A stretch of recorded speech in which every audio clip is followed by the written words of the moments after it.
안녕하세요. 부활의 주님이 우리와 함께 하십니다. 우리와 함께 하시는 주님을 찬양합니다. 기도합시다. 오늘도 부활하신 주님, 우리와 함께 하심을 찬양합니다. 감사합니다. 오늘도 주님의 말씀으로 하루를 거룩하고 온전하게 순종하며 살기 원합니다. 성령님, 저희들의 마음과 생각을 열어주시고 깨우쳐 주셔서 주님의 거룩하신 말씀 앞에 굳게 서서 순종하며 믿음의 길 승리하는 하루가 되게 하여 주시옵소서. 매일 주시는 말씀이 저희들을 새롭게 변화시키고 바르게 세워주시고 또 힘과 용기를 주셔서 오늘도 주님의 사랑 안에 거하는 복된 하루로 이끌어 주시옵소서. 예수님 이름으로 기도합니다. 아멘. 오늘 말씀은 다니엘서 8장 15절에서 27절입니다. 나 다니엘이 이 환상을 보고 그 뜻을 알고자 할 때에 사람 모양 같은 것이 내 앞에 섰고 내가 들은즉 을레강 두 언덕 사이에서 사람의 목소리가 있어 외쳐 이르되 가브리엘아 이 환상을 이 사람에게 깨닫게 하라 하더니 그가 내가 선 곳으로 나왔는데 그가 나올 때에 내가 두려워서 얼굴을 땅에 대고 엎드리매 그가 내게 이르되 인자야 깨달아 알라 이 환상은 정한 때의 끝에 관한 것이니라. 그가 내게 말할 때에 내가 얼굴을 땅에 대고 엎드려 깊이 잠들매 그가 나를 어루만져서 일으켜 세우며 이르되 진노하시는 때가 마친 후에 될 일을 내가 내게 알게 하리니 이 환상은 정한 때 끝에 관한 것임이라.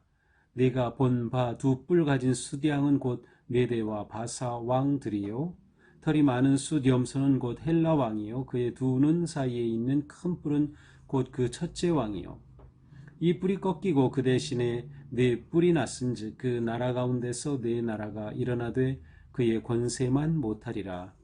이 네 나라 마지막 때에 반역자들이 가득할 즈음에 한 왕이 일어나리니 그 얼굴은 뻔뻔하며 속임수에 능하며 그 권세가 강할 것이나 자기 힘으로 말미암은 것이 아니며 그가 장차 놀랍게 파괴 행위를 하고 자의로 행하여 형통하며 강한 자들과 거룩한 백성을 멸하리라.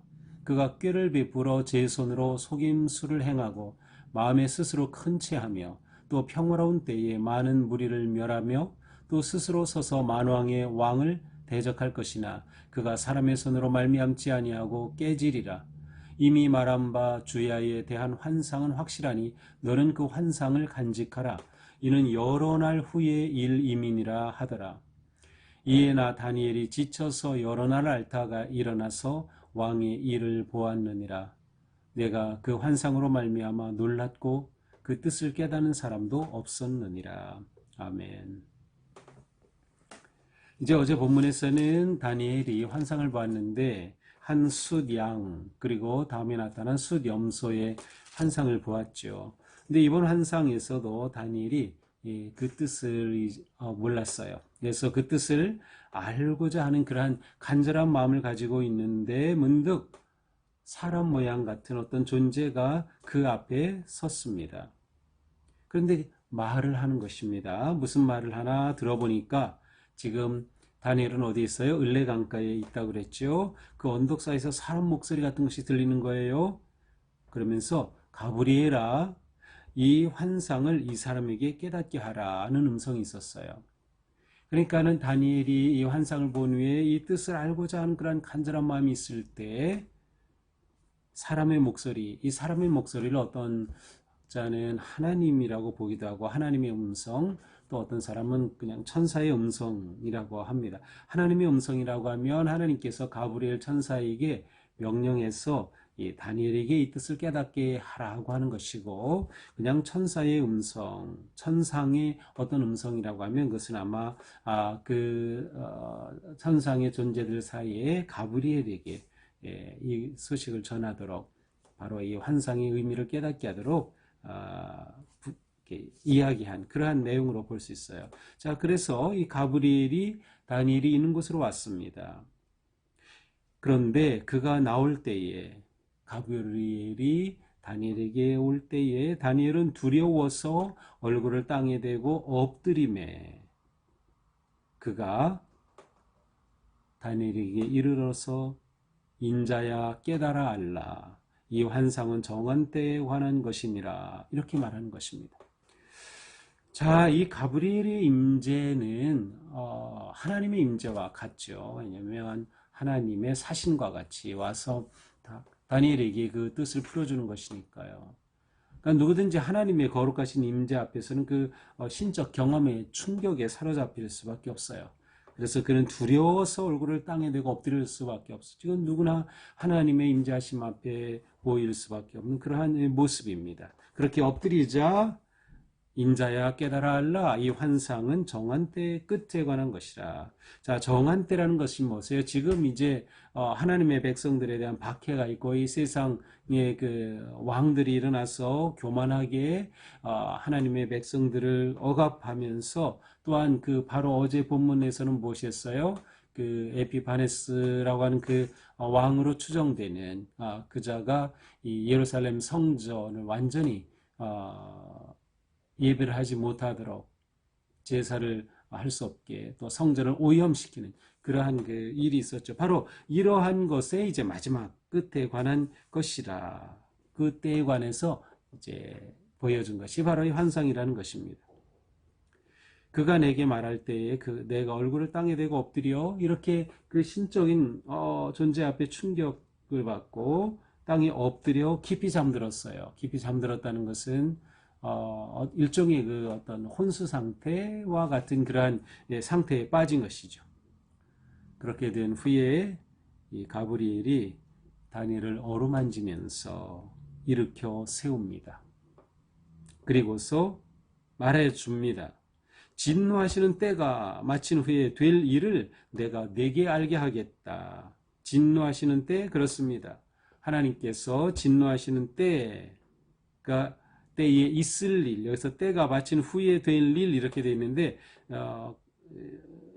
이 번역은 그 진노하시는 때에 있을 일을이라고 번역하는 것이 더 좋을 거라고 하는 것을 제가 봤어요. 아마 의미상으로는 본문은 같지만 약간 다르지만 진노하실 때에 무슨 일이 있을지를 이제 알게 해주는 것이죠. 그러므로 이 환상은 바로 앞에서 말했던 것 그대로 반복하죠. 정한 때의 끝에 관한 내용을 가지고 있는 것이다 라는 거죠. 자, 그러면서 풀어줍니다. 20절이죠. 내가 본 바 두 뿔을 가진 수량은 메대와 바사 왕들이다. 어제 본문에서 먼저 나타난 수량은 뿔이 굉장히 컸어요. 근데 하나가 더 컸습니다. 바로 메대와 바사라고 하는 두 제국의 어떤 상징이죠. 그 왕들을 의미하는 것이다. 자, 두 번째 나타난 털이 많은 수디엄선은 21절에 뭐라고 돼 있어요? 헬라 왕이다. 헬라는 그리스와 같은 단어예요. 그래서 헬라 왕 곧 그리스 왕인데 그의 두 눈 사이에는 큰 뿔은 곧 그 첫째 왕이다. 큰 뿔, 바로 알렉산더 대왕이었죠. 자, 이렇게 메대와 바사 제국 뒤에 나타난 헬라가 이제 결국 이 바사를 꺾고 이제 그 새로운 그런 제국으로 등장하게 되는 것이죠. 22절 이 뿔이 꺾이고 자 알렉산더 대왕은 일찍 죽었어요. 33살에 그 뿔이 꺾이고 그 대신에 네 뿔이 났어요. 그가 죽은 후에 지역을 넷으로 분할하게 되어서 통치를 하게 되죠. 분할 통치가 됩니다. 그런데 그 중에 한 나라입니다. 이 네 나라 마지막 때 반역자들이 가득할 즈음 한 왕이 일어나리니 이제 이 한 왕을 안티오쿠스 4세 에피파네스라고 셀류코스 왕조의 안티오쿠스로 보통 이렇게 보고 있습니다. 그가 일어나서 그의 얼굴이 뻔뻔하고 소음수에 농하다. 그 안티오쿠스가 에피파네스가 무슨 나쁜 짓을 해르는가 하면 어제 그 본문 그대로 유다의 그 거룩한 땅을 오염시켰어요. 성전을 오염시키고 제사를 할 수 없게 만든 것이죠. 실제로 바로 이 안티오쿠스 4세에 의해서 제사가 불가능하게 됐어요. 왜냐하면 성전을 제우스 신전으로 바꿔버린 겁니다. 예루살렘의 성전을 제우스 신전으로 바꿔버린 사건이 일어났어요. 하지만 이 에피파네스 왕의 이 권세, 자기 힘으로 생긴 거 아니다. 근데 그는 그거를 모르는 거죠. 자기가 잘나서 자기 힘으로 된 것으로 오해하고 잘못 생각하고 그 권력을 만용을 부리는 겁니다. 그래서 24절 중간에 보니까 파괴 행위를 하고 자의로 행하며 형통하며, 여기서 형통하다는 것은 하나님의 뜻에 따라 형통하는 의미가 아니라 세상적으로 권력을 행사하며 잘 나간다는 그런 뜻이에요. 세상적으로 형통하다는 뜻이죠. 하지만 세상적 형통, 하나님이 없는 형통은 저주가 되고 맙니다. 강한 자들과 거룩한 백성들을 멸하리라. 이 에피파네스는 아주 포악한 왕 중에 하나였어요. 폭력과 포악한 정치자로 왕으로 유명한 사람이죠. 그는 꾀를 베풀어서 제 손으로 속임수를 썼고 마음에 스스로 큰 채하고 교만한 거죠. 하나님 앞에. 그리고 평화로운 때에 많은 무리를 멸하였어요. 많은 사람들을 살해하였습니다. 또 스스로 서서 만왕의 왕을 대적할 것이나, 그는 하나님 앞에 대적하면서 자기가 신인 것처럼, 그러나 그는 사람의 손으로 말미암지 않고 깨질 것이다. 결국 그의 그 권세도 깨지고 만다. 그 결론은 이렇게 날 것이라는 거죠. 바로 이것을 보여주는 것이었어요. 숫 양과 숫 염소의 등장이 바로 이것을 말하는 거죠. 이미 말한 바 주야에 대한 환상은 확실하다. 내가 본 환상 이거 확실하다. 너는 그 환상을 간직하라. 다니엘에게 말하는 거죠. 이 환상을 잘 간직해야 한다. 이는 여러 날 후의 일이다. 자, 실제로 다니엘은 지금 바벨론의 포로로 잡혀갖고 그가 활동한 시기는 600년 전후였어요. 600년 주전 600년부터 그 이후였는데, 실제로 이렇게 여기 오늘 본문에 등장하는 헬라 시대는 그보다 적어도 2세기가 지난 이후입니다. 그리고 더 크게는 3세기까지 내려가죠. 그러니까 실제로 다니엘이 이 환상을 받은 때보다는 적어도 300년, 200년쯤 후에 있을 일들이기 때문에 이것을 잘 간직하라 라고 하는 것이에요. 자, 그런 점에서 이제 이 다니엘서가 그럼 다니엘이 바벨론에 머물 때에 기록된 것이지만 다니엘이 기록하였으므로, 하지만 실제로 이것이 반영하는 것은 주님 오시기 2세기 전에 2세기 전 초반에 그러한 그 국제적인 상황을 그대로 반영하고 있어요. 그래서 바로 이 시대의 유다적인 관점에서 바로 이 다니엘서가 기록된 것이라고 보기도 합니다. 그러니까 무대는 바벨론, 포로로 잡혀간 다니엘이 그곳에서 고위 관리로서 지내면서 왕의 꿈을 해석하고 또 환상을 보고 그 뜻을 풀이하고 했던 이러한 상황이지만, 이것이 다니엘서가 이렇게 등장하게 된 것은 바로 주전 2세기쯤으로 이렇게 본 그러한 관점인 것이죠. 자, 이러한 일이 있은 후에 마지막 27절에 보니까 나 다니엘이 지쳐서 여러 날 앓다가, 누구든지 이 깊은 신적 경험, 하나님 임재 경험, 천사를 만나는 이러한 경험들을 하면은 완전히 소진되죠. 그래서 지쳐서 여러 날을 앓았어요. 그리고 일어나서 왕의 일을 보았다. 이제 왕을 도와서 신하로서 그 일을 직무를 했다라는 거죠. 내가 그 환상으로 말미암아 놀랐고 그 뜻을 깨닫는 사람도 없었느니라. 그 환상을 보면서 깜짝 놀란 거죠. 야, 이런 일이 벌어지겠구나. 하나님은 놀라운 일을 기획하고 계시는 거구나. 그런데 이것을 아는 사람은 없었던 거죠. 잘 간직했던 것이 분명해요. 왜냐하면 이렇게 기록하여서 우리에게까지 전해지고 있기 때문이죠. 이러한 오늘 다루는 이러한 내용들은 우리는 이제 외경으로 부르는 것인데, 천주교에는 우리보다 성경책이 더 있어요. 근데 거기 보면 마카베오 상하라고 하는 그런 책이 있습니다. 바로 이 다니엘의 이러한 그 예언 내용, 그 환상의 그 풀이 내용과 같은 시기 때예요. 이 마카베오는 이제 유다 마카베오 형제들이 그 독립운동을 일으켜가지고요. 그래서 아까 말씀드린 것처럼 성전이 제우스 신상이 세워지고 막 이러한 그 때에 그것을 회복시키는 겁니다. 성전 회복에 그러한 그 독립 전쟁이 일어났을 때입니다. 바로 그러한 전쟁이 일어나서 유다가 성전을 회복하고 제사를 회복하는 그러한 사건들이 있었어요. 이것이 주전 이제 164년에 있었던 일이고요. 바로 그때가 이 안티오코스 4세가 마지막 통치하던 때였습니다. 그래서 바로 이 마카베오 상하와 이제 오늘의 본문은 좀 이렇게 서로 연결이 되곤 합니다. 공동 번역을 사서 보시면 거기에는 이 외경이 함께 들어가 있어요. 왜냐하면 이제 공동 번역은 천주교와 개신교가 함께 작업해서 번역한 성경이기 때문에 그래서 공동 번역이라고 또 이름을 붙였고요. 근데 이제 그 이후에 우리 개신교는 그 성경을 계속 썼으면 좋은데 쓰지 않았어요. 그래서 개역 개정을 지금 우리는 주로 사용하고 있고요. 물론 그때 이후 공동 번역을 사용하는 교회도 드물게는 있습니다.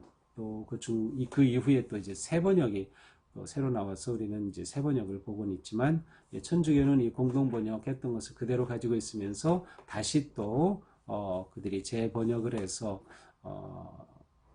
요즘은 그들이 이제 성경이라고 하는 그러한 타이틀로 또 성경을 가지고 있습니다. 자, 오늘 말씀 우리가 이렇게 보면서 자, 성도의 삶은 결국 기다리는 삶이라는 것을 알 수 있어요. 무엇을 기다립니까? 하나님의 임재하심과 또 하나님의 심판과 마지막 하나님의 거룩하신 뜻을 성취하는 겁니다.